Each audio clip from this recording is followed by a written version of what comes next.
All right, well, hello and welcome everybody. Thank you so much for joining us for our first ever FalConference.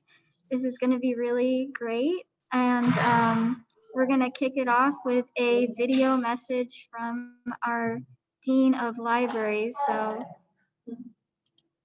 hold on a second, let me pull that up.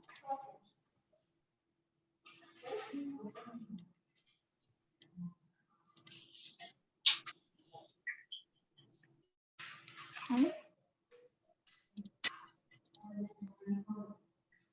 All right. So this is a message from Simon Neem, who is our Dean of Libraries.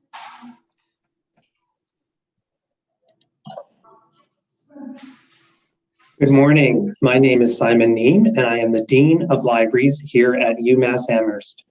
It's my pleasure to welcome you to the first ever FalConference, brought to you by UMass Libraries and our partners.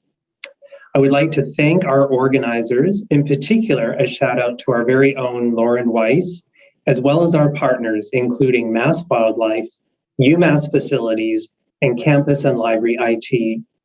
I'd also like to thank our donors who, through their generosity, bring us our high-definition camera that we use to watch the ever-unfolding drama of the falcons, and I know many of them will be tuning in today.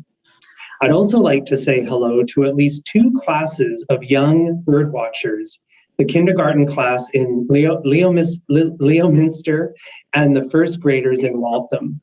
I really hope you enjoy today's FalConference, and we look forward to seeing you at future library events. Thank you. Great, so that was a message from Simon Neem, and we're going to kick off the conference in just a few minutes. I'll run down the list of panels for you all just so you have an idea of what's going on when. So our first panel up is called Lessons Learned, History of the Falcon Reintroduction Program at UMass in Massachusetts, and that's from 9:15 to 10:15. Then we have from 10:30 to 11:30, the art and science of banding wild falcons. And then from 12 to 1 p.m., we have a very exciting live Birds of Prey program with Tom Riccardi. He's going to bring in a bunch of his raptors and show them off, and we're very excited to see that. Then from 1:15 to 2:15, we have Falcon Cam technology with the Du Bois Falcons team. So if you've ever wondered how we live stream the Falcon season to all of you, there's your chance to find out. We also have from 2:30 to 3:30 Falcon outreach and social media with the Du Bois Falcons team and also the Cal Falcons Falcon team. So that's going to be really fun collaboration. And then from 3:45 to 4:15, we have the Falcon GIS map with Eric Bloomquist. We're going to be revealing what that is, how it's going to track the falcons by their band numbers, and it's going to be a great resource for everybody. I would also like to point out that we do have a Q&A function enabled for this webinar. So if you have questions during the panels, you're more than welcome to type them in, and we will do our best to get to them. If we don't get to them, you feel free to reach out to us on Twitter, and we'll be happy to answer them there for you, because we are on Twitter at Du Bois Falcons. So please feel free to follow us there.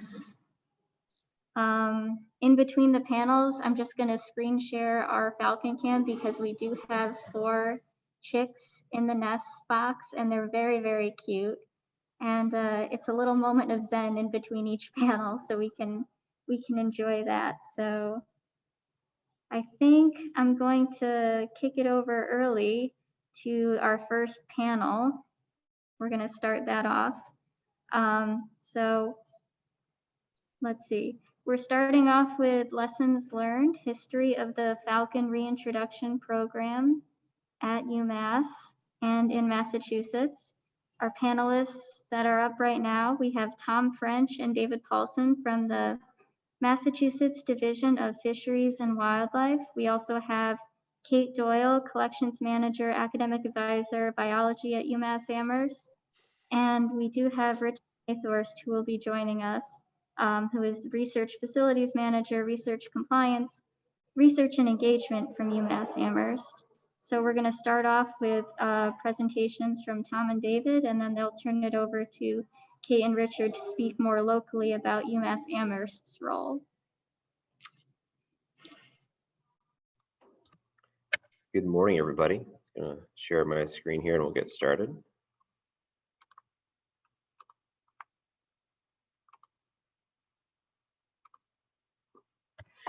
First off, thank you for having us. It's a real treat being able to partner with the University of Massachusetts. It's always a soft spot for me because I received my master's in Fisheries and Wildlife Conservation from UMass and Holdsworth Hall. So it's always great to come back and be able to re-engage the UMass community.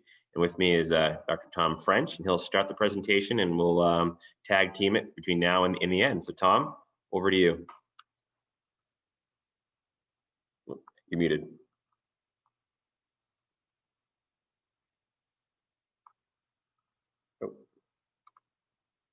Tom, you're muted.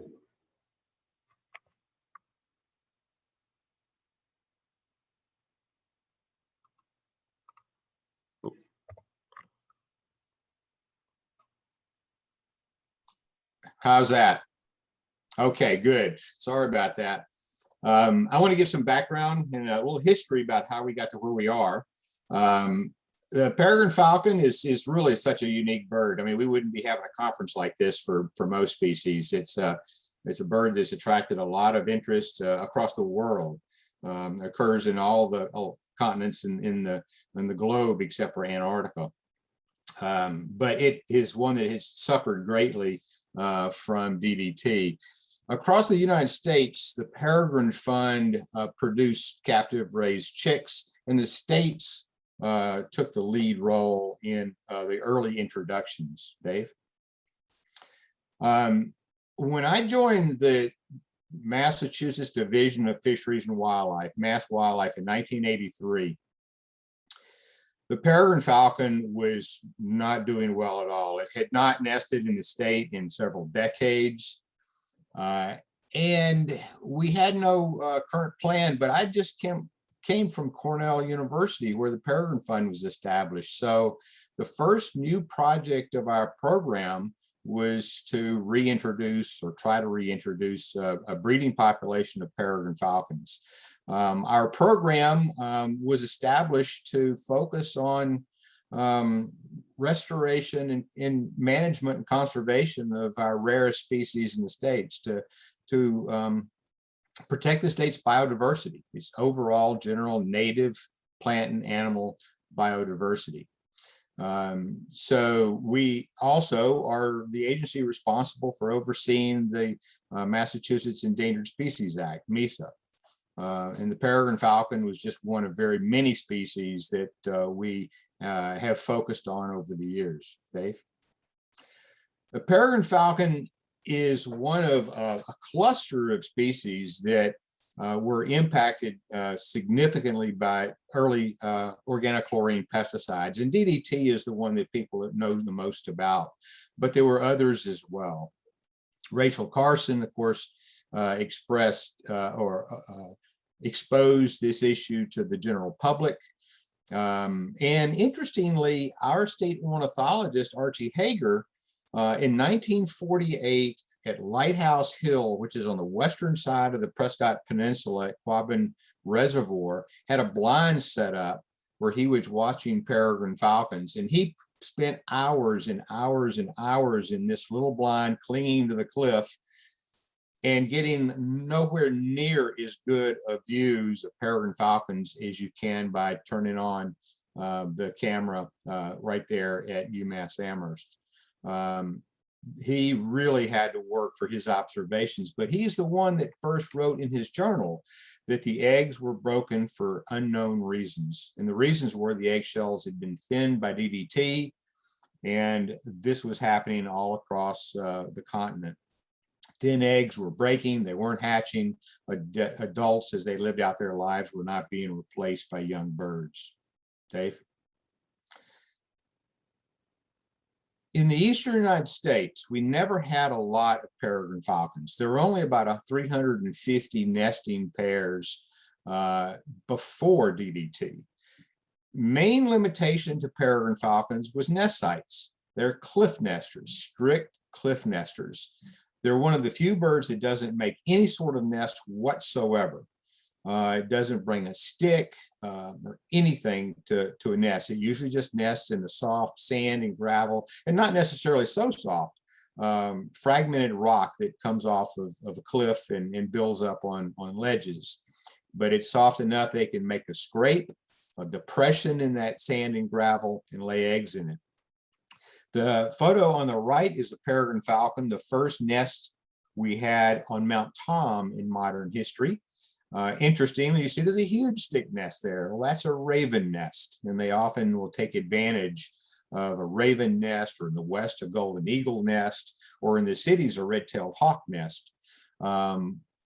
And they're very, frankly, they're better than I think just the bare ledges that they normally nest on. Mount Tom was the most famous peregrine falcon eyrie or nest site in the entire eastern United States. There are more eggs in museum collections around mostly the eastern United States, American Museum, U.S. National Museum, the Smithsonian, but others as well, than from any other site. The birds were really hounded, not only for their eggs for museums, but chicks by falconers, but they persisted. We had falcons nesting all the way through to 1957 on Monument Mountain, but by 1966, there was not a single nesting peregrine falcon left in the entire eastern United States. Dave? DDT was the limiting factor. So in 1972, DDT was finally banned. That was the year that the Environmental Protection Act was passed. And a lot was going on at that point. We had the Marine Mammal Protection Act in 73, the Endangered Species Act in 72. Just a lot of environmental law was being passed in the early 1970s. The peregrine falcon was recognized as needing protection as soon as any of these laws were becoming established. So the precursor to the Federal Endangered Species Act was called the Endangered Species Conservation Act. So the peregrine falcon in many of our standard megafauna that we think of as endangered species, the great whales, grizzly bears, wolves, were all placed on the list in that first version, and then remained on the list when the Endangered Species Act was finally passed. That set the stage, the banning of DDT set the stage for trying to restore peregrine falcons and bald eagles and brown pelicans and other things affected by DDT.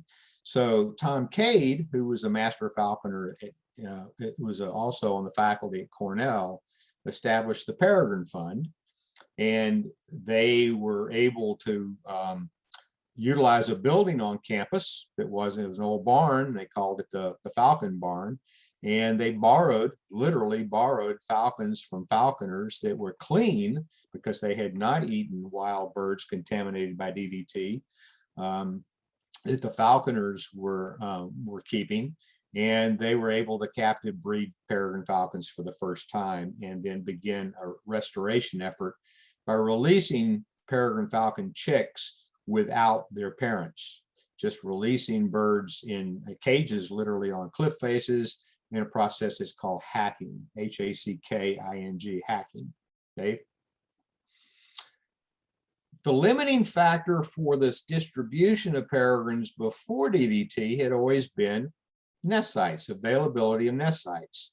Bottom right in this slide is Mount Sugarloaf in Deerfield, which is one of our only real nice clean cliffs in Massachusetts. We're not a state with a lot of cliffs. The maximum number of peregrine falcon pairs we ever had before DDT in Massachusetts was 14 nesting pairs. And some of those were nesting on cliffs were quite marginal. But the Mount Sugarloaf is one that's is quite an impressive cliff. But when they began to return, they began to nest on man-made structures. So The Custom House has always been my favorite building in the state, just because of its uniqueness as the old tallest building in Boston. But it's also where our first nesting pair in Massachusetts established themselves. So if you look at that tower, there's in the pyramid, there's 3 windows, then 2 windows above that, and 1 window above that. We literally were allowed to rip out the window in that topmost section and put a box inside the building on a table, and the birds come in through that window and nest inside the building in what really looks like a barn owl box. Braga Bridge there at Battleship Cove in Fall River is another example of the kind of man-made structure that falcons are now using. The typical nest site for peregrines, as I say, is cliffs. And this is a perfectly typical, quite nice actually, peregrine falcon eyrie in the White Mountains in New Hampshire. In the early days of restoring peregrines, this is where all the chicks were released. They were released in boxes that were strapped to and screwed in the cliff sites. They were fed without being able to see who was feeding them. So they had literally 25, 30-foot stove pipes that went from the top of the cliff. That a thawed out quail could be dropped down the stovepipe and plop right in front of these little chicks. And they had to be put on the cliff when they were old enough to feed themselves. Because as I say, there were no parents. These were captive born at Cornell and then put out on cliffs. So they had to be about 5 weeks old, 4 or 5 weeks old to feed themselves.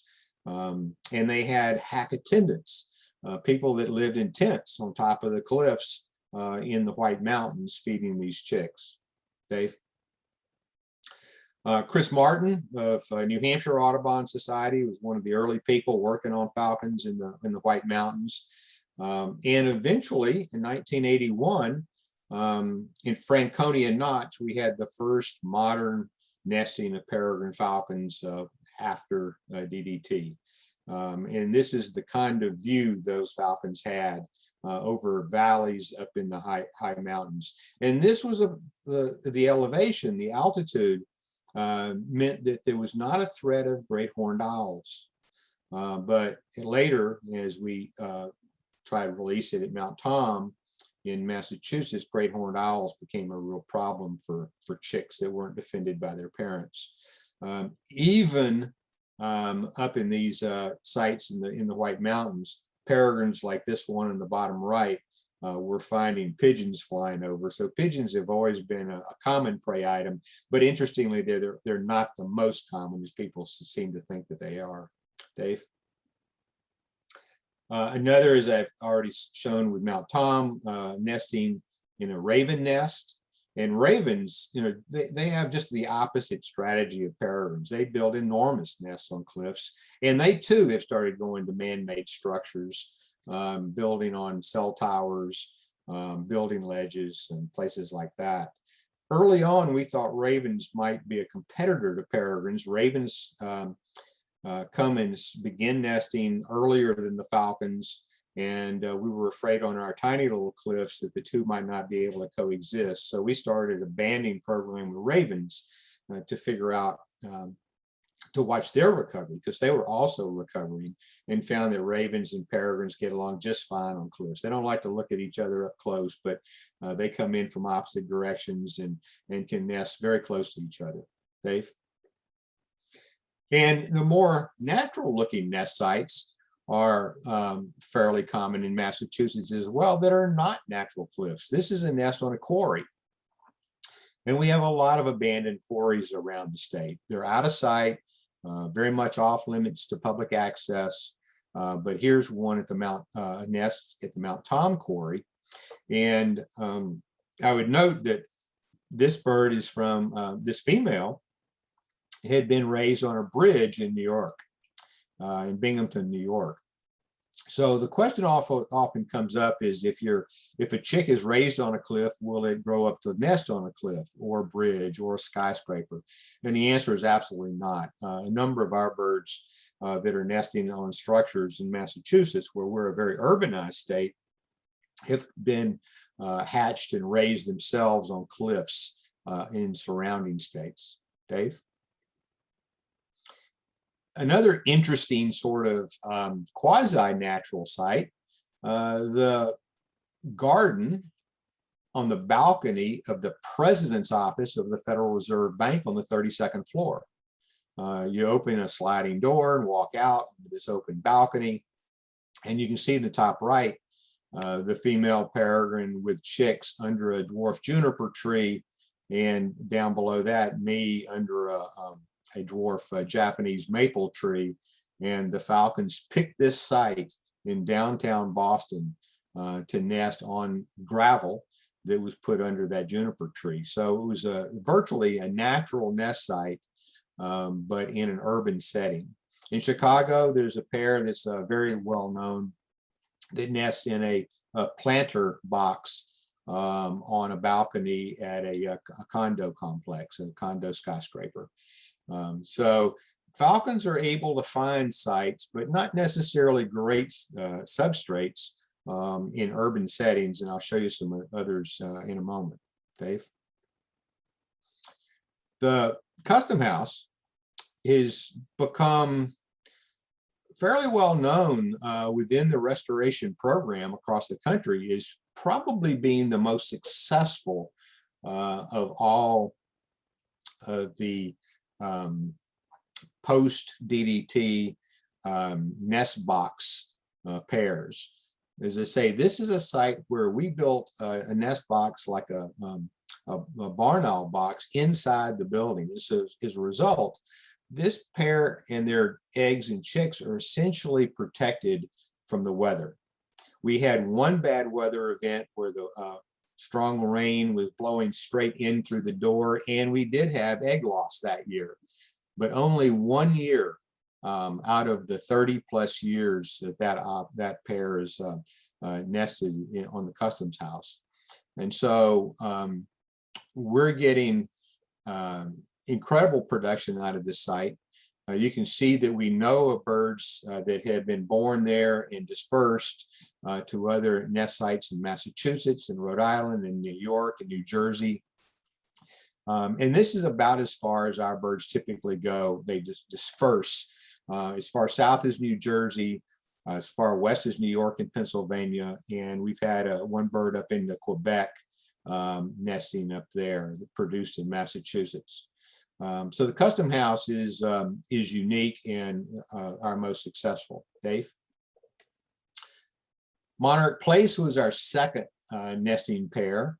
And interestingly, in the early days of recovery, there were so few birds in the system that birds traveled great distances to match up and form pairs. So our first two nest sites, the Custom House in Boston and Monarch Place building in Springfield, the female had actually been hacked or released as a chick in downtown Toronto, Ontario, 600 miles away. So those females had come a great distance to mate with birds from Massachusetts. Actually, the Custom House, the male had come from Portland, Maine, and Monarch Place from Massachusetts. This is a very different kind of site. There's no cover over it. If you look at the bottom right, it's a plexiglass tray with gravel on an open ledge. It is exposed to the weather. And it's because Peter Pignelli, Peter Pan Bus Lines, who owned Monarch Place building, didn't want the lines on the building changed. So he wanted the tray so it was not an obvious box, and the tray was more or less transparent. But it's worked out very well. Dave? This site is where the cameras on nests in Massachusetts began. What used to be Continental Cablevision, and I think they've had 3 changes in ownership and in sponsorship of the cameras since then. It was Channel 3 here, have sponsored a Falcon channel. It was a public access channel, hardwired literally from their control room of Continental Cablevision down the utility poles on the street and up the 21 stories, I think, of the building to a camera standing on a tripod inside the building It was the penthouse office floor, and they created a closet around the window that this nest was out of, and it still remains that way. It's in the lease contract of that building that this window be kept clear. Although I don't think the peregrines would really care that much if there was somebody working right next to them. Next. Just another example. This is of where birds come from. This is in downtown Worcester. We had a nest box on the Fallon Health Building, and you can see that the female had been brought up on a cliff site in Vermont, and the male had been raised in the Navy shipyard in Kittery, Maine, and they met and nested in Worcester, Massachusetts. Very different kind of places that they had been raised, but this was a very successful pair for many years. And you'll see that the female on the left was 10 years old when this photograph was taken, and 10 to 12 years is about normal for a long run for a peregrine falcon. They generally nest as 2-year-olds when they're first in adult plumage, but we have had half a dozen birds, both male and female, nest as 1-year-olds, which is really fascinating because they're still in juvenile plumage. So you have juvenile plumage adult raising a clutch of chicks, which is an interesting visual thing to see. Dave? This is one of our interesting outcomes where this is the Bancroft Building. It's also in downtown Worcester. It used to be a high-end hotel building, and now it's an apartment complex. And as you see the red arrow in the top center, there's a ledge between those two arches, those two green arches. That ledge, the arches and the corner and all across that length of the 10th floor is about 2 feet wide. And we put a tray there, just a simple wooden tray with gravel in it, because we had birds in the city. This was before the Fallon nest site where we had a box. And we just had seen peregrines in the city. That nest tray went 17 years before it was finally used. And when it was finally used, the wood had rotted away and it was just a pile of gravel. And this is the nest site where people laugh oftentimes. On that arch on the right-hand side of the red arrow, you'll see a window right at the base, the right-hand base of the arch. And that just comes out of the living room of one of the apartments. And since it's only a 2-foot wide ledge, I really needed to be strapped in to put that tray out there and to go get the chicks when we did have them nest. And there's nothing really to tie off on. So we just pushed the couch up near the window, and I tied a rope around the couch because it was too big to go through the window. So that was not a standard operating procedure, but it worked just fine. Dave? The Goliath Crane in Quincy. What a interesting site this was. Top left, you'll see it looks like a sawhorse. This at one time was the largest crane in the world. It was designed on rails to go up and down the length of a dry dock and to be able to lift 1/4 of a ship hull at a time to put it in place to assemble ships. And it to the top, that top crossbar is 400 feet off the ground. It's hard to imagine how mammoth that thing is, but it is an enormous structure that, as I say, is hard to appreciate in that photograph, but it's really tall, really big. Now has been taken apart and shipped over to Europe, where it's in use now, and it's bright yellow, by the way, where it's reconstructed. You'll see in the top right where the peregrines decided to nest, and it was simply on bare steel. And then later they nested. Dave, go to the next, and we'll see the next site in the top left. They nested on accumulations of chipped paint and a strand of rope. We ended up putting the tray, this at the bottom, and that site was very successful for quite a number of years. When they took the crane away, we put a nest tray up on a smokestack nearby, and they nested in that tray. And then they've moved to a couple of sites since then. But the Goliath Crane was unique. Dave? And of course, UMass Amherst, the library tower here is really quite high in comparison to anything in the whole vicinity. So it's a natural to attract peregrines. They like really tall places. That's Dave Fuller in the bottom, putting a chick back in the nest box. The female, as you can see, is typical of peregrines. People wonder if it scares peregrines for us to pick their chicks up and go to their nest sites. No, it ticks them off quite a bit. They're very defensive. She is not in the least bit afraid of Dave there, but she's not pleased with him picking her chick up. Some of our peregrines are, act like most birds do, and that is you go to their nest and they fly around and they vocalize a little bit, and that's the extent of it. But other peregrines are extremely aggressive, very physical.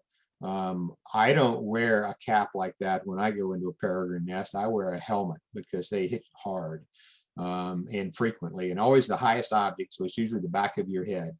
But this has been a very successful place as well. We've had 43 fledged chicks to date, and looking forward to a continuing long run. Dave?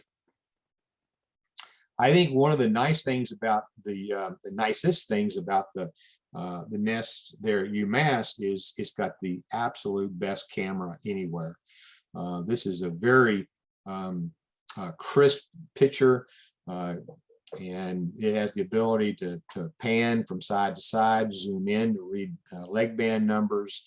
And as I said back in the beginning, Archie Hager built a blind on a cliff on the Prescott Peninsula, and never in his entire period got to see something as intimate as these photos right here.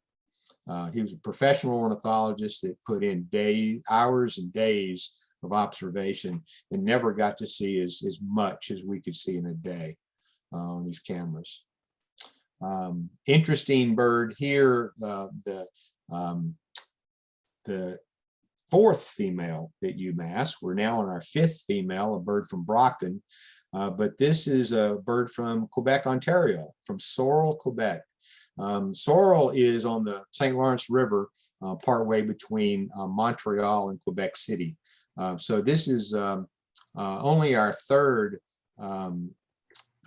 peregrine falcon that's come out of the Canadian release program, and all three were females. I'm going to turn it over to Dave now, and thank you so much. Thanks, Tom. Yeah, just continuing on the UMass history. This particular female 72 over BEV is a bit special to me. It is now the resident female at UMass Amherst. Prior to that, in 2009, I had the opportunity to actually band the female at the Verizon Tower in Brockton.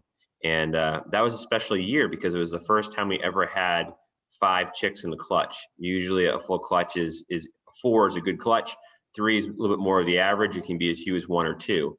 The fact that we had 5, and it was the only female of that group of 5 chicks that fledged, and then being able to make a presence so early on in its life at UMass, it's really exciting. And this is the value. We'll talk more about it later. The value of banding, and also the value of these cameras and engaging the community, because truly, what we're able to accomplish is only a fraction possible by our staff. There's so many volunteers, and a little bit later you'll hear some more of those stories of why it's so valuable to engage the public with monitoring the recovery of the species. So thinking back on it, 1987 was our first wild pair post its extirpation from Massachusetts, and since then it's really started to take to the developed urbanized landscape. Probably one of the few species that can actually thrive in a developed landscape. And it's a species that can be seen from Boston, Massachusetts, all the way to the Berkshires. And so the fact that you won't have to leave your apartment building potentially to see a rare species up close is absolutely amazing to me. It's a great way to engage society as a whole. So here's a few more of the more developed sites. just as UMass Lowell hockey is a competitor of UMass Amherst hockey, UMass Lowell also has a pair on Foxhall. And although Amherst has the nicest camera, I'd say UMass Lowell right now has the nicest box. And here's a site right on their Foxhall. It's a residential dorm, and over 15 years here of use. So you have an interior camera, an exterior camera, and the faculty and staff there really enjoy this pair and this kind of opportunity to see wildlife up close. As Tom mentioned, they aren't shy. They're great protectors of their nest site. And one of the advantages of having that strong protection of their site, there are cases where we actually have to foster chicks into other nests. And we're able to do that. And in fact, they take those on as their own. So you give a similar age bird and you introduce them to other chicks in that existing nest site, they become one of the family. And it's that drive, it's that fierce focus on their site, their territory that really leads to success. So I just kind of want to mention that you know, it's great to have that fierce drive as parents. Following on the same vein, you know, 19 stories up, Boston University. This is Student Village 2. It's one of the 2 high-rise dorms on the BU campus nearest the Mass Pike, and been a long-standing site as well. And it's a great way to kind of engage. You can see there that Charles River is there, and they take full advantage of that. So they're often flying and hunting, you know, everything from, of course, your typical cuckoo or blue jay or pigeon, but also woodcock. There's quite a few woodcock that get harvested at this particular location, in part because of the riparian corridor that runs through the city. Talk about these really high buildings. Then there's some anomalies as well. So here's a site in Haverhill, Massachusetts. It's on the 4th floor of a building. That's probably the shortest height we've ever seen. There are some bridges that are a little bit shorter height-wise, but four floors up is pretty tiny. But it also is a testament to kind of the recovery of the species, trying to find places to nest.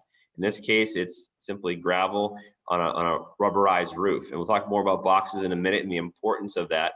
But they really do pop up anywhere. And oftentimes our reports come from the public. It may not even be a birder or a naturalist. If someone sees this unique bird on their building and says, well, what is this? And that's often how we get our leads. One area that I'm really proud of, I do a lot of work with Mass DOT, is bridges. So they provide the height, they provide the area to hunt from, right? So it's a high elevation, they're safe from predators. They're usually along a wetland corridor, so it's a great flyway to hunt daytime migrant species. And they've really taken to bridges. And as you can imagine, bridges require a lot of maintenance. They often have rust and other debris and little joints and cracks that create potential habitat for nesting. And you know, our first site really was the Braga Bridge so many years ago in Fall River, but they're on the Tobin Bridge, and they're almost on every major bridge over the Connecticut River in Western Massachusetts. And so we've been beginning to work with Mass DOT over the years when they have normal inspection and maintenance and repair of their structures by putting boxes on a pier cap or on the steel itself to promote the success and use by peregrine falcons. You imagine, well, why would Mass DOT care about this? Well, one of the unique advantages of having a peregrine on your bridge is to help to control the pigeon population. And what bridge engineers have noticed over the years is that with a large pigeon population on a bridge, there's a lot of guano, which then can cause corrosion from the ammonia in the bird poop and actually accelerate the rusting process. So having this natural kind of control, biocontrol on the bridge helps them manage the pigeon population, reduce rusting corrosion, which ultimately, in their mind, is a good way to extend the life of the bridge. And so it's been a great opportunity to engage an unlikely partner in all this. And like I said, we have about five sites over the Connecticut River alone in Western Massachusetts. And here's some examples of the boxes that get installed on the bridges where we utilize their construction schedule or their truck, which is called a snooper truck. And several years ago, we were actually able to work with Jeff Corwin, also a UMass alumni, on his Ocean Adventures and Mysteries TV show. And they did a special right from the Calvin Coolidge Bridge on Route 9. The other piece to this too is that these bridges often have public boat ramps or bike paths or public space nearby. So if you went to the Calvin Coolidge Bridge today, you could sit and watch from the former crew launch area these birds. today. And I can tell you right now that that pair has multiple chicks, and you don't even really need any kind of fancy scope or lens to watch them. So it's been great. Along that same line, we've had very unique sites like this one. This is a transmission tower in Weymouth. And for whatever reason, there was actually a shed on top of this tower, this steel shed that was abandoned, debris, wire coils, and they actually took to utilizing that space. And Eversource was really excited about this. They first said, hey, you're welcome to come, you're welcome to ban the chicks, but you realize it's a long way up. And let me tell you, the hike up to that site was incredible. The views were amazing, and it was perfect for peregrine falcons. And they were so excited they wanted to install a camera right away. Fortunately, this pair has moved around quite a bit. Formerly, this was on the Fore River Bridge, the pellet hazard plant. This is the same area around the Goliath Crane. And eventually the goal is that they'll take to this box permanently. There'll be a camera. It's a great way to engage the community more broadly. Like anything, when these chicks begin to fledge, they're kind of like a teenager learning to drive. They may not be the most nimble, and so they're prone to crashing. And so that's why partnering with licensed rehabbers and veterinarians is so key. And we're really fortunate to have an amazing staff over at the Tufts Wildlife Clinic here in Grafton, Massachusetts, to really help us recover, respond to, and treat injured birds, particularly peregrine falcons in this case. And just going to show that it's not just us as biologists, not just the building managers, it's veterinarians, it's law enforcement, it's a whole host of people that make it possible to have the success we've had today. So why do we put a box? They're already keying in on these locations because they're the right attributes for hunting from and raising a family. But they often will nest on bare material. And by putting a box, it shelters their young from the weather in the environment. Also, it helps them incubate the eggs better, create a formal scrape, incubate the eggs, and have a greater success of nesting and fledging. That's why we do it. We also band. So why do we band? Well, it provides key data, dispersal data, longevity, and also understanding recovery from injuries. And we'll talk more about this in the next section, but we just want to point out that we do band actively here across the state. And here's a picture of one of our biologists actually banding on top of the UMass library. And it's given us a tremendous amount of data. We have bands that denote region of the country. There's a federal band that denotes, the U.S. Fish and Wildlife Service band numbers. And all that information is reported back from volunteers, birders, and the occasional occurrence. So when you put all this data together, and it's kind of like an ancestrycom, a family lineage, we're able to go back, in some cases, pretty far back in time. So given our time here, I want to be mindful of it. Basically, you can go all the way back from, two adults that were from Maine and New Hampshire, and then working their way towards, Manchester, New Hampshire, Lawrence, Massachusetts, and UMass Lowell. And that's kind of a high-level example of you can follow that family all to where they are now, and really helps to mark the recovery of the species from the original hacking and reintroduction sites here in eastern Massachusetts. So where are we today? Well, after 34 plus years of absence from the landscape, we're now approaching, nearly 50 known pairs here in Massachusetts. Think about it. Originally, we had 14 known pairs on natural cliff sites. Now we're pushing nearly 50. And they're utilizing all kinds of landscapes, buildings, bridges, quarries, and really it continues to grow in this exponential trend. That will certainly slow down, but really it's a conservation success story that, by engaging the public and taking action as an agency, we're able to really make an impact and a difference to this species. So in 2020, we've had 45 known territorial pairs. 40 chicks were banded from 15 nest sites. And really kind of showing that positive trend, meaning since 1987, we've had 809 wild-born peregrine falcon chicks fledged from Massachusetts. And 2021 marks the 35th year that peregrines have been raising young here in Massachusetts since the restoration. So once again, a true conservation success story. With that in my time, we either can do questions now or at the end, but I want to thank you and we appreciate your time today. Thank you so much, Tom and David. That was great.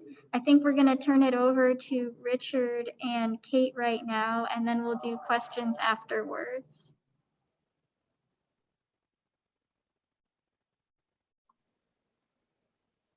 Okay. Kate, I think you're muted. Hi, everybody. Hi. I'm so happy that I finally figured out how to get on this morning. Sorry, I was slow. Well, let's see. Kate and I got started in this wave. Was it 1985? 1988 was when we hacked the peregrines off the campus center. 1988. Okay, your memory is better than mine. That was the very first peregrine operation at UMass, and it was pretty successful. I think one of those birds got down as far as South America, if I recall. Mhm. And So maybe we should to just let everybody know how the hacking actually happened that summer. I did have to look up some of the details, like it's been a while, but we got the 5 birds as chicks on July 7th. At that point, they were old enough to feed themselves, but they still needed a lot of help. So the box, actually first, I think they wanted to put the box up on top of the library, but it was deemed too dangerous to have 2 undergraduates manning that box that high up and unprotected. So they opt to put it on the 11th story of the campus center. And my fellow hack site attendant, she was also a Catherine Becker, and I were put in charge of these 5 little fluffy chicks. We were charged first to feed them without being seen. So there was, the opening in the back of the box. So every day, I can't remember how many times a day, a few times a day, we'd bring up thawed quail that we'd put in the box. We had to use gloves. They couldn't associate humans at all with being fed. And then after a couple of weeks, when we thought they were big enough, at first there's a door in front that closes the box, so they couldn't just sort of stumble out. But when we thought they were about ready to start trying their wings, we had a whole team in place, and we opened the box. And I remember one of them once it decided to test its wings, did land on the ground softly. It wasn't injured, but the whole team scrambled to try to make sure the bird was safe. And then after a few days, they all managed to kind of hop around and fledge. For the rest of the summer, Catherine and I, at least for the beginning, we were on campus from dawn to dusk, watching the birds and making sure that they were safe and nothing happened to them. But if you imagine, we had a spotting scope down on the ground aiming at the hotel. So we got quite a lot of interest from people walking by thinking like, why are you using a spotting scope to look into the windows of the hotel? So we had to explain to them what the program was, why we were there, what we were doing. So it was a huge public relations effort. We talked to everybody. If you think about all the different school groups and students, and I think we met every facilities person on campus that summer. But we were able to really educate a ton of people on what we were doing, why we were there. Eventually, when the birds started to fly and start to learn how to hunt on their own, we kind of cut back our hours. So we only had to be there for 12 hours a day until they just dispersed towards the end of the summer. But it was really quite interesting watching them learn how to hunt on their own. I remember seeing all 5 of them once going after a great blue heron who was very unhappy with being chased by these 5 little things. Of course, they never got even close. But it was really quite interesting watching them try to learn how to hunt on their own and fly. So that's sort of the basics. It was quite a process to get that box up on the top of the campus center. I remember the discussion about putting it on the top of the library, and At that point, we thought that the only place that it could go would be the roof of the library, which is right at the parapet level, and the roof level, up for a third of the library roof is just a roof with no parapet at all. It's a straight 19-story drop to the pavement below, and there was no way they were gonna let us put the box up there and let you guys go up on a ladder to that roof. So we came up with the campus center, and that was a much better location for the hacking process, because you had a set of stairs that got you up there. You didn't have to go anywhere near the edge, and it worked out really pretty well. And then when we started actually trying to set up a nest box, we figured out the setup with the nest box on the 18-foot high parapet where the HVAC equipment is on the roof of the library, and that was much better, and that worked because we could access it from inside the parapet with a ladder, and nobody had to go near the edge, and so that worked well too.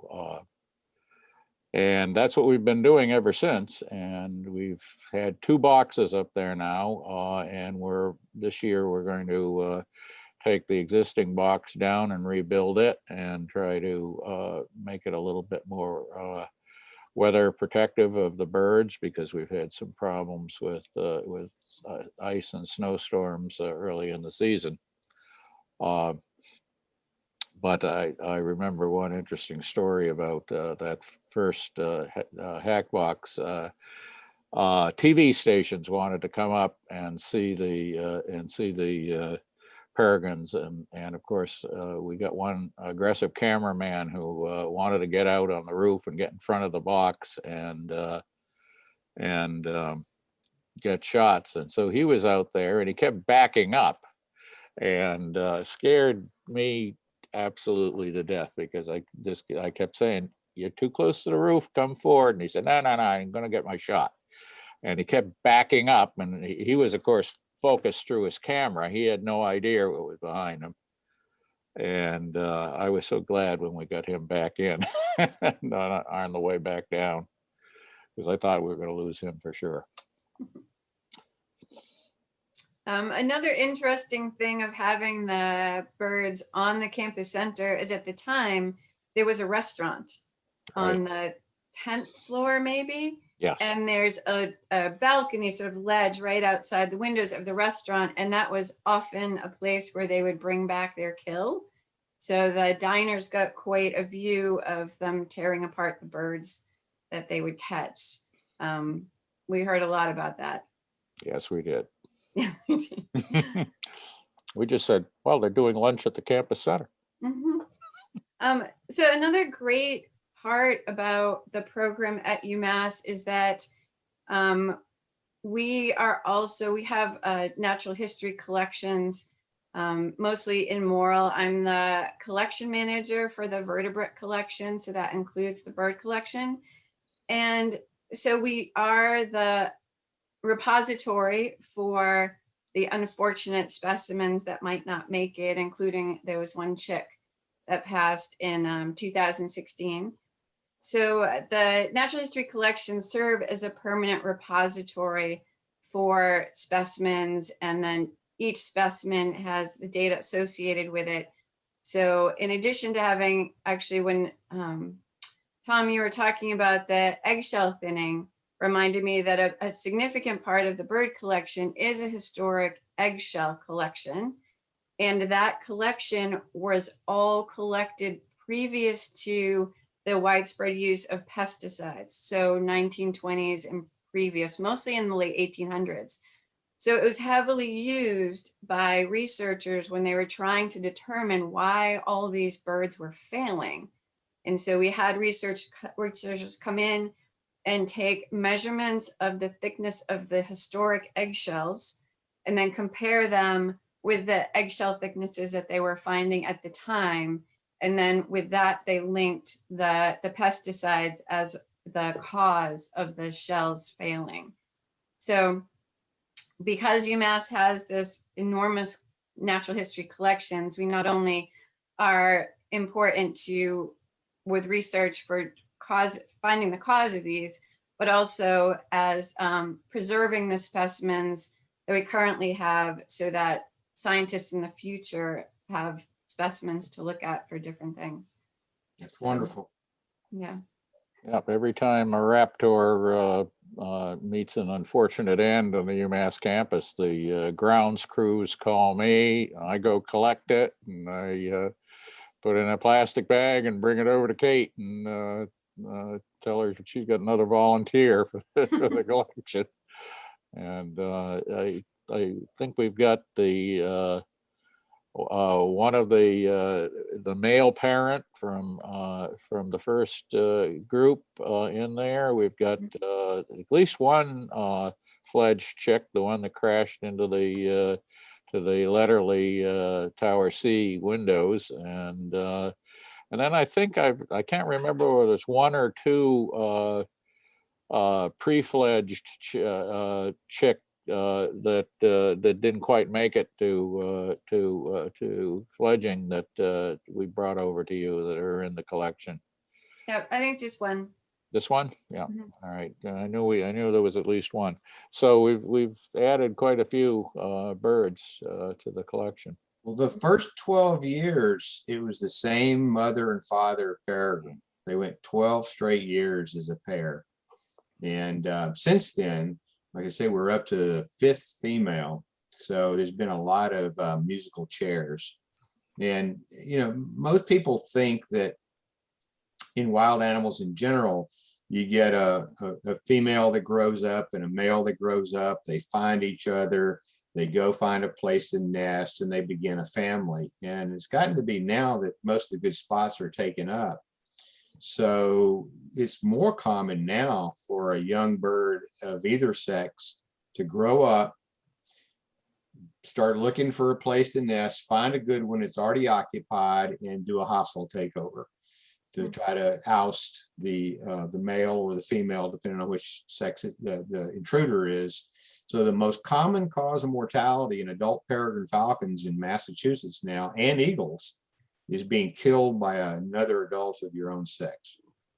And just to jump in real quick, in 2020, there was a male that was actually hatched from the Tufts Healthcare Building in Watertown that came to UMass and tried to take over the nest from that male. And he lost and kind of went back on its way. And that same male also showed up at Holy Cross, in this case, got injured. And we believe that there's probably a nesting pair at Holy Cross on their clock tower. And this male lost another battle. Luckily, went to Tufts, got treated, and then was released. So he's bouncing around the landscape here, trying to find his own place to nest and raise young. And just like the female from Brockton, had to also make her mark here at UMass to establish her site. And so it's pretty exciting to see it. And only ever possible that knowledge is because of cameras and banding and other ways to stay engaged. Well, that female from Quebec is a rare case, actually. She survived being ousted. That bird disappeared from UMass, was replaced, and then she showed up at Mount Tom. And she's one of the most aggressive towards people, one of the most aggressive females I've ever been around. She is just a ruthless hitter and really hard to deal with because she's so aggressive, and yet she lost at UMass. So she wasn't aggressive enough to keep her place, but she got out of it alive. In most of these cases, the resident bird is going to stick till the bitter end. And so usually it's the resident bird. If there is a successful replacement, the resident bird is killed.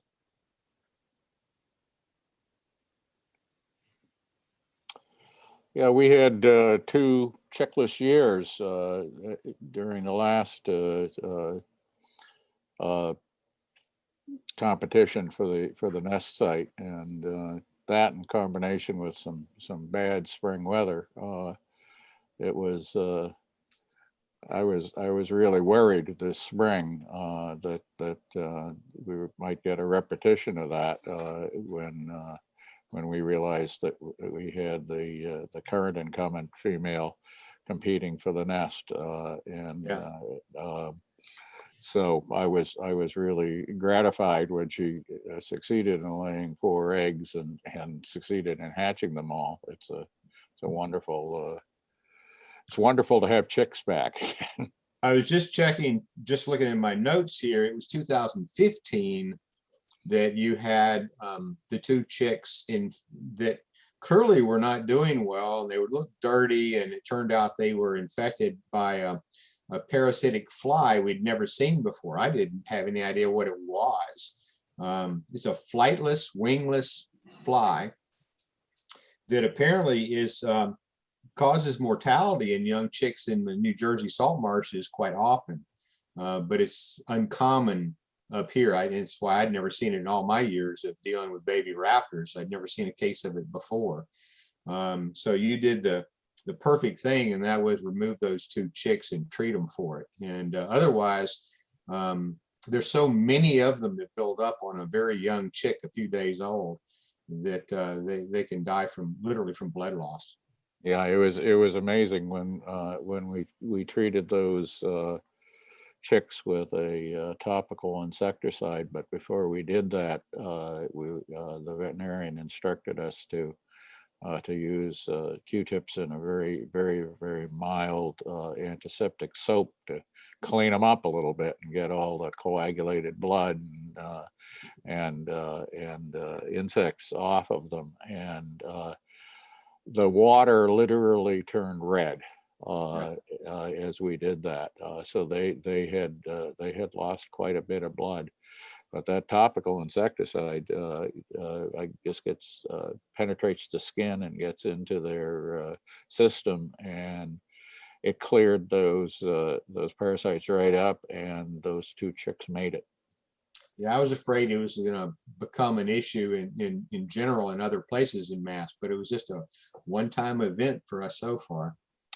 Yeah, I have been observing the ducks on the campus pond, and I've actually seen that in some of the duck chicks. So I think that may be how it gets from the New Jersey marshes up here. Is we get a fairly major waterfowl influx at the campus pond, and so I suspect that's how it could have arrived anyway. Mm-hmm. So Kate, did you have trouble with red tails with those hack ear? No, not that I remember. Yeah, not that I can That think first year when we had birds that showed up at the library, we went 3 years, maybe 4, with falcons that were around the library that didn't nest before they actually did. And the first year in particular, the pair of red tails, the local pair, were really aggressive territorially. So they really interfered quite a lot. And red tails, they're kind of an even match, very different kind of bird, you know, a soaring kind of raptor, not all that fast, but bigger, 3.5 pounds versus about 2.5 pounds. And so there's cases of peregrines killing red tails and red tails killing peregrines. It goes both ways. So they're an evenly matched competitive, you know, pair of birds. It's surprising. We've got about 5 red tail nests around the campus now. We have a really large, long time established nest in a pine tree at Sylvan that all the students at Sylvan enjoy watching, and that nest puts out chicks every year, and at this point they seem to have worked out their territories. The red tails leave the peregrines alone, the peregrines leave the red tails alone, and of course they hunt different prey, so they're not really in competition, but it makes for a lot of raptors on campus, and then the other thing we have a lot of is barred owls. There's a very large barred owl population on the campus. Well, I was going to say, as well as peregrines are doing now, we're talking about just under 50 pair. There's over, there's 100, 200 pair in Amherst of red tails. Yeah. So, it's just, they're never going to be a common bird of prey like red tails or Cooper's hawks or red shoulders or broadwings. They're always going to be scarce. Yeah, well, they certainly have helped our campus. David was talking about the bridges and the pigeon guano. We used to have the same problem at UMass, where every window ledge around the high-rise buildings and the top of the campus center had a set of stairs that went to the high roof, and that became an area for pigeons, and it was costing the UMass campus well over $100,000 a year to deal with the pigeon nests and the guano. And once we got the peregrines established, that disappeared, absolutely disappeared. That's why I have no problem getting cooperation from physical plant with the nesting program. Good.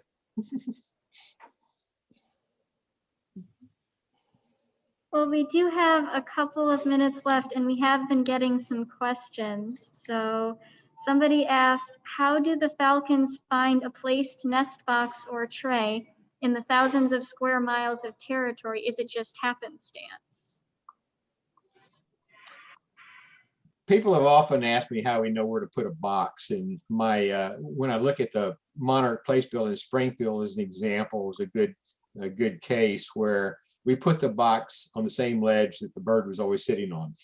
So we just made it obvious. But if we use high spots, high buildings, bridges, they're inspecting these places constantly.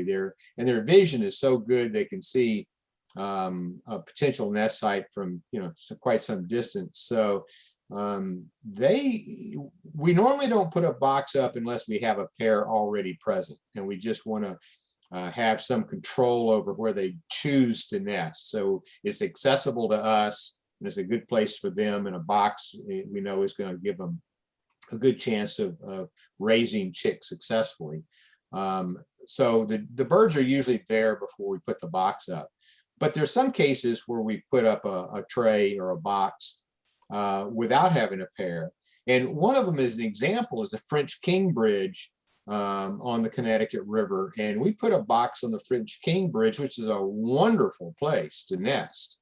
They had a raven nest on the bridge when we put the box up. And that was 7 or 8 years ago. We haven't had anything happen yet. And I have no doubt it'll get used.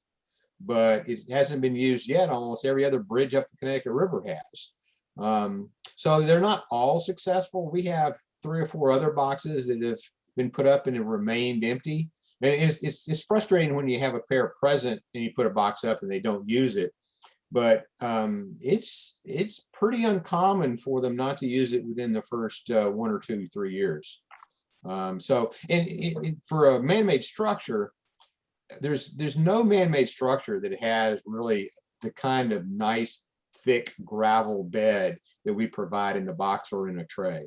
So we have them nesting right in the open of a gravel roof. Sometimes we had one this year, but it rained and the gravel roof got wet and the eggs didn't hatch.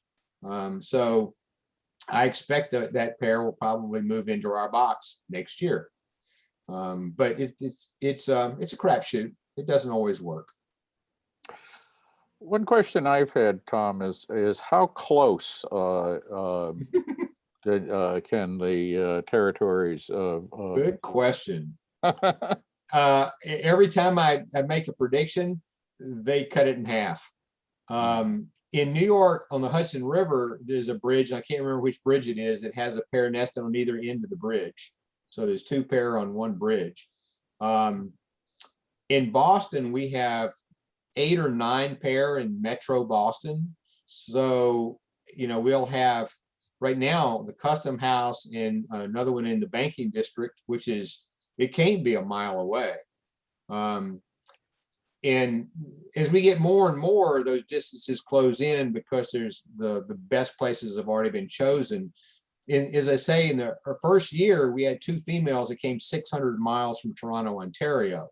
But in contrast, we had a male chick raised on the Custom House in downtown Boston and nested on the Tobin Bridge. It couldn't be 2 miles away. So, you know, it's hard for me to envision any closer than half of a mile, and they're coming in from different directions typically, so they're still not overlapping. But God, who knows? I don't know. We've wondered if we could succeed in putting a second box up at UMass, especially where we're getting competition for the territory. Well, think about it. You already have them on the library building. You have one on the Coolidge Bridge in Northampton. You have them on Mount Sugarloaf in Deerfield. Right. I have no doubt you could get them closer than that.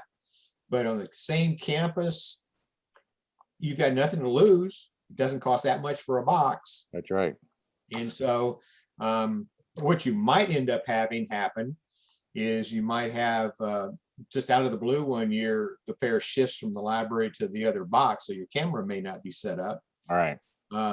And we've had that happen too, where we have cameras set up, and we used to have 5 bald eagle nests with cameras on them. We have 0 now. And the last one was a beautiful camera put up on a nice nest, and the eagles didn't come back. And we've had the same happen with falcons with cameras set up and no birds. That's kind of boring. Yeah, I know that the folks at the Museum of Science have a nice setup that they just put up, and no tenants yet. Yep. Well, that's getting into that question: how close can they be? Because there's a pair not very far away. Yeah. But it's a great spot. I mean, peregrines particularly like being next to water, over a river. And you think about it, peregrines are made to hunt birds in flight. They can't take a bird off the ground unless they're up on the tundra and there's nothing around them. They're fast, so they can't turn on a dime. A pigeon down in the city below the level of the skyscrapers is fairly safe, because a peregrine can't come running down those skyscraper canyons and make a U-turn or you know, a T intersection like a pigeon can. So the pigeons are the ones flying high over the city or over a river. A blue jay crossing the Connecticut River is vulnerable. Right. It's got nowhere to go.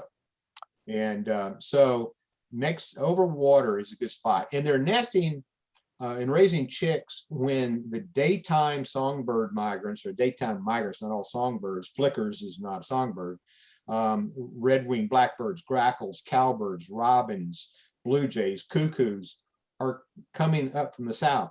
They're coming north from migration. You have these daytime migrants. You had a pair of blue jays flying over Boston Harbor. There is nowhere to hide. And so they are, you know, they are sitting ducks when they're doing that. And so the pickings are easy. I've often said about peregrines, I think they have more free time than any wild animal I can think of. They get hungry, they'll kill something, they eat it, they got the rest of the day off. Yeah. I mean, they're really good at what they do. They really are. One of the things that I enjoy watching every year is we get a new crop of mockingbirds, and UMass has got a whole lot of young trees that we're constantly planting, and so you'll have these you know, these 20-foot high trees, and there will be the mockingbird sitting on the top of the topmost branch of that little tree, and then all of a sudden the peregrine will come down off the library, and there'll be a puff of feathers, and the mockingbird is gone. And on its way to be breakfast for the chicks. And as the season goes on, you'll see the mockingbirds that are still around start going lower and lower and lower in that tree to sing. Well, we don't have any choice of what they eat. They're basically opportunists for things that are robin size. And when they're in, the most abundant bird in North America is the European starling. So starling is the #1 food item. Yeah. Pigeons are sort of the upper end of the size class, but blue jay is number 2. And then it's kind of a mix of things there would be in number 3. But there at UMass, you have the athletic fields that get rained on and get shorebirds. Yep. And so you're at UMass, we pick up dowitchers. The only place we've ever had an upland sandpiper is a food item, and that's another state listed bird we wish they wouldn't eat. Right. But you know, when they're in the cities, there's more food in the city because of the starlings and the house sparrows and the house finches than there is out, you know, in the Connecticut Valley. And they're, as I say, when they're out in the more of the wild, they're eating things that, yeah, we wish they wouldn't. Baltimore orioles and scarlet tanagers and you know, nice neotropical migrant warblers. But still, starling's number 1. Yeah, this year they've gotten a number of woodcocks. Woodcock's common. Seeing at least 3 woodcocks on the menu. And, every once in a while they get an American kestrel, which is interesting. Yeah, and they seem to eat kestrels, but they also will occasionally kill a Cooper's hawk or a merlin, and I think that's more territorial. Yeah. I think the biggest thing I've seen a peregrine bring back to the library box was a teal. Mm-hmm. And yeah, they can't carry a lot of weight, so Yeah. they're called duck hawks. Yeah. And in the winter, they'll kill black ducks and mallards out on the marshes, especially on the coast. But they can't carry them because the duck weighs more than the falcon does. So they eat them. They eat part of them out on the marsh where it fell. So bringing things back to the nest, I've only seen bufflehead, grebes, green-winged teal, and wood duck. this was a green-winged teal. On the Coolidge Bridge, I think it was Coolidge Bridge, we got a rewards band in the peregrine falcon nest of a wood duck. You know, you get $50 reward for reporting the band in theory, but the peregrines hadn't used it. Could have ordered some quail. That's right.